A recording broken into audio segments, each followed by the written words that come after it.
दोस्तों नमस्कार, मैं हूं शीतला तिवारी और आपका सच तक 24 न्यूज़ में आपका हार्दिक स्वागत अभिनंदन है। दोस्तों आज हम जिक्र करेंगे प्रयागराज की एक चर्चित घटना, यानी राजनीतिक माफिया सांसद। वह व्यक्ति हर एंगल में था, एक दौर था, उसका शोहरत था प्रयागराज में, उसके नाम से जो है लोगों में खौफ था। वो है अतीक अहमद। दोस्तों अतीक अहमद का एक दौर था जब समाजवादी पार्टी या बहुजन समाजवादी पार्टी की सरकार थी, तो अतीक अहमद का एक बोलबाला था, यानी अगर वो टिकट मिला तो, टिकट नहीं मिला तो, अगर उसको जो है यानी सांसद में जो है और विधानसभा में उसको पहुंचना था। वो निर्दलीय भी लड़ा करता था और निर्दलीय भी लड़ने के बाद जो है वो पूरी कोशिश करता था कि हम संसद और विधानसभा का हम हिस्सा बने, और हिस्सा बनता भी था।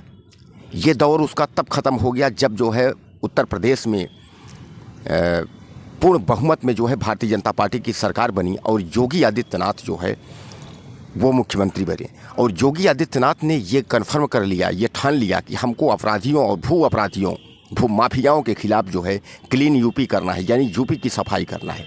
अब आज हम जिस कहानी की आपको जिक्र कर रहे हैं, ये कहानी एक दौर था कि जो कि प्रयागराज में अतीक अहमद और अशरफ, इन दोनों भाइयों के नाम से लोगों के दिल में ये खौफ भर जाता था, क्योंकि ये खौफ बन चुके थे। लेकिन वो खौफ जो है अभी हाल अप्रैल में जो है वो समाप्त हो गया। जी हाँ, अब हम जिक्र कर रहे हैं कि उन तीनों व्यक्तियों के बारे में कि वो किस हालात में हैं जिन्होंने इनका सफाया किया, जिन्होंने इनको मार गिराया, यानी सनी, लवलेश तिवारी और अरुण मौर्य। ये तीनों हैं शूटर, जो कि अतीक अहमद को जो है मीडिया और पुलिस के बीच में, हॉस्पिटल के बीच में और घुस करके वो गोली मार दिए और ताबड़तोड़ फायरिंग हुई। उसके बाद वो अपने आप को पुलिस से सरेंडर कर दिए। हालांकि बहरहाल मैं आपको बता दूं कि पुलिस जो है उनको गिरफ्तार करने के बाद तमाम एसआईटी गठित हुई। एसआईटी में जो है पुलिस ने बताया ये अपना जो है नाम जो है कमाने के लिए और इनसे ज़्यादा संपत्ति अर्जित करने के लिए, अपना नाम जो है रोशन करने के लिए इन्होंने इनको मारा है, यानी इन दोनों माफियाओं को, अतीक और अशरफ को इन्होंने मारा है, इन तीनों शूटर ने। लेकिन स्थिति ये बनती है कि जब ये मामला सुप्रीम कोर्ट में जाता है तो सुप्रीम कोर्ट ने कह दिया कि ऐसी कोई बात तो नहीं हो सकती है, इसमें ज़रूर किसी वजन का आदमी का हाथ होगा। बहरहाल उसकी सुनवाई चल रही है और वो तीनों आरोपियों को पुलिस ने गिरफ्तार किया और उनको जेल भेज दिया। और वो जेल की जो है प्रतापगढ़ स्थित, पहले उनको जेल में रखा गया, उसके बाद उनका स्थानांतरण, मतलब वहाँ दिक्कत बताया गया कि इनको यहाँ प्रॉब्लम हो सकती है, वहाँ से उठाकर उनको चित्रकूट में ले जाया गया। तीनों एक जगह हैं, पहले भी तीनों एक जगह थे शूटर और अभी भी तीनों एक जगह हैं। यानी इन शूटरों को प्रदेश सरकार को चाहिए कि अलग अलग जेलों में रखा जाए, लेकिन अलग अलग जेलों में ना रख करके उनको तीनों को एक ही जेल में रखा है। एक दौर था कि जब अतीक अहमद के नाम से प्रयागराज में लोगों में खौफ हुआ करती थी, और एक दौर तब हुआ कि जब हर व्यक्ति बोल रहा है अच्छा हुआ, अच्छा मार दिया, अच्छा मार दिया। तो भैया मार तो दिया, अच्छा मार दिया, लेकिन अब दशा क्या है, इन तीनों के दशा क्या हो रहे हैं?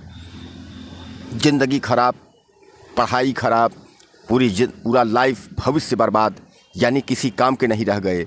न तो राजनीति में ही आ पाएंगे, न तो किसी भी, अब ये पूरी ज़िंदगी में जेल में रहेंगे, या तो फिर ठीक ठाक पैरवी हुई तो फांसी पे भी लटक जाएंगे। दोस्तों अपराधी तो था और गलत का सज़ा जो है वो गलत ही होता था।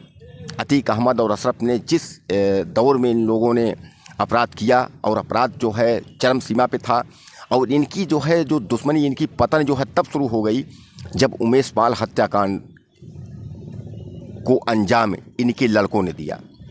हालांकि अतीक अहमद और अशरफ का तो शूटरों ने हत्या कर दी, और इनकी जो है एक बेटे का पुलिस ने इनकाउंटर कर दिया। 2 बेटे नाबालिग हैं और 2 बेटे जो है वो जेल में हैं।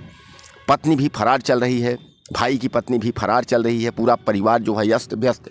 जिस अतीक अहमद के खौफ से पूरा प्रयागराज जो है खौफमय रहता था, यानी आतंक का पर्याय बन चुका था, और यही आपका प्रयागराज ही नहीं, उत्तर प्रदेश में एक माफियाओं में गिनती होती थी।